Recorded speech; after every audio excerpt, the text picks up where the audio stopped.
YCP అధినేత జగన్మోహన్ రెడ్డిపై deputy CM Pawan Kalyan తీవ్ర ఆగ్రహం. మద్యం నిషేధిస్తామని చెప్పిన జగన్ అధికారంలోకి వచ్చి ఏం చేశారని ప్రశ్నించారు. ఏపీలో గత వైసీపీ ప్రభుత్వం మద్యం ఏరులై పారించిందని ఆరోపించారు. మద్య నిషేధం నినాదంతో అధికారంలోకి వైసీపీ వచ్చిందని, కానీ ఆ హామీని జగన్ మర్చిపోయారని మండిపడ్డారు. అనేక మందికి నాసిరకం మద్యంతో లివర్ దెబ్బతిని ప్రాణాలు కోల్పోయారని చెప్పుకొచ్చారు. జనసేన పార్టీ కార్యాలయానికి అనేక మంది బాధితులు వచ్చారని, ఇప్పుడు మద్యం కుంభకోణంలో అనేక మంది అరెస్ట్ అవుతున్నారని తెలిపారు. ఒకవైపు నిధులు తినేశారు, మరోవైపు జనం ప్రాణాలు తీశారని ధ్వజమెత్తిన పవన్ కళ్యాణ్. ఆంధ్రప్రదేశ్ ప్రభుత్వం రాష్ట్ర వ్యాప్తంగా P4 పావర్టీ కార్యక్రమంపై ప్రత్యేక సర్వే చేయిస్తుంది. ప్రత్యేక యాప్ ద్వారా 12 ప్రశ్నలతో సర్వే నిర్వహిస్తుంది. గ్రామ వార్డు సచివాలయాల పరిధిలో ఈ సర్వే కొనసాగుతుంది. కుటుంబంలో ఎంతమంది ఉన్నారు, ఇతర ప్రాంతాల్లో ఎవరున్నారు అనే అంశంపై సర్వే చేయిస్తుంది. ఆస్తులు ఎన్ని, ప్రభుత్వం ఇస్తున్న పథకాల వివరాలపై సంబంధిత అధికారులు ఆరా తీస్తున్నారు.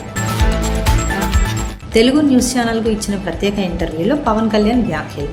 ఏపీలో జరిగిన లిక్కర్ స్కామ్ సాధారణమైనది కాదని, వేల కోట్ల కుంభకోణం జరిగిందని డిప్యూటీ సీఎం పవన్ కళ్యాణ్ అన్నారు. ఈ వ్యవహారం ఏ స్థాయి వరకు వెళ్తుందో తనకు తెలియదన్నారు. ఈ కేసులో జగన్ అరెస్టుపై కేంద్రం అనుమతి కావాలా అనే విషయంపై తాను ఇప్పుడే ఏమీ చెప్పలేనని తెలిపారు. హైదరాబాద్ క్రికెట్ అసోసియేషన్ కేసు విషయంలో దుష్ప్రచారం చేయవద్దని మీడియాకు విజ్ఞప్తి చేసిన తెలంగాణ సిఐడి అడిషనల్ డీజీపీ చారు సిన్హా. ఓటింగ్ విషయంలో IAS, IPSలపై అసత్య ప్రచారం చేయవద్దని ఆమె కోరారు. కేసు సంబంధిత సమాచారాన్ని సిఐడి అధికారికంగా విడుదల చేస్తుందని వెల్లడి. అసత్య ప్రచారాలు చేస్తే మాత్రం ఉపేక్షించేది లేదని హెచ్చరించారు. విజయవాడ గన్నవరంలో ఆకస్మిక తనిఖీలు చేపట్టిన మంత్రి నాదెండ్ల మనోహర్. పౌర సరఫరాల వ్యవస్థలో పారదర్శకత, జవాబుదారీతనం లక్ష్యంగా తనిఖీలు. బియ్యం బస్తాల ప్యాకింగ్ల పరిశీలన. తన ఫోన్తో స్కాన్ చేసి వివరాలు తెలుసుకున్న నాదెండ్ల. ఈ దుకాణం వద్ద డీలర్ లేకపోవడం, ఉండవలసిన స్టాక్ లేకపోవడం, దుకాణం బయట విధిగా ఏర్పాటు చేయవలసిన పోస్టర్ లేకపోవడంపై నాదెండ్ల మనోహర్ తీవ్ర ఆగ్రహం వ్యక్తం.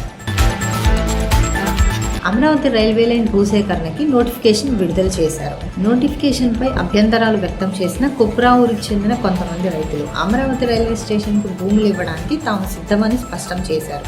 అయితే ఎంత నష్టపరిహారం ఇస్తారు, భూ సమీకరణలో భూములు తీసుకుంటే రిటర్నబుల్ ఫ్లాట్స్ ఎక్కడిస్తారో స్పష్టంగా ప్రకటన చేయాలని సూచించారు. స్పష్టమైన హామీ ఇచ్చిన తర్వాతే భూములు తీసుకోవాలని కోరారు. హాంకాంగ్ నుండి ఢిల్లీకి వచ్చిన ఎయిర్ ఇండియా విమానం AI-350లో యాక్సిలరీ పవర్ యూనిట్లో మంటలు. విమానం స్వల్పంగా దెబ్బతిన్నట్లు తెలిపిన ఎయిర్ ఇండియా. ఘటనలో ప్రయాణికులు, సిబ్బంది సురక్షితంగా బయటపడటంతో పెను ప్రమాదం తప్పింది. 88 ఏళ్ల వయసులో వృద్ధుడు పరిశుభ్రత కోసం ఎన్నో ఏళ్లుగా అలుపెరగని రీతిలో కృషి చేస్తున్నారు.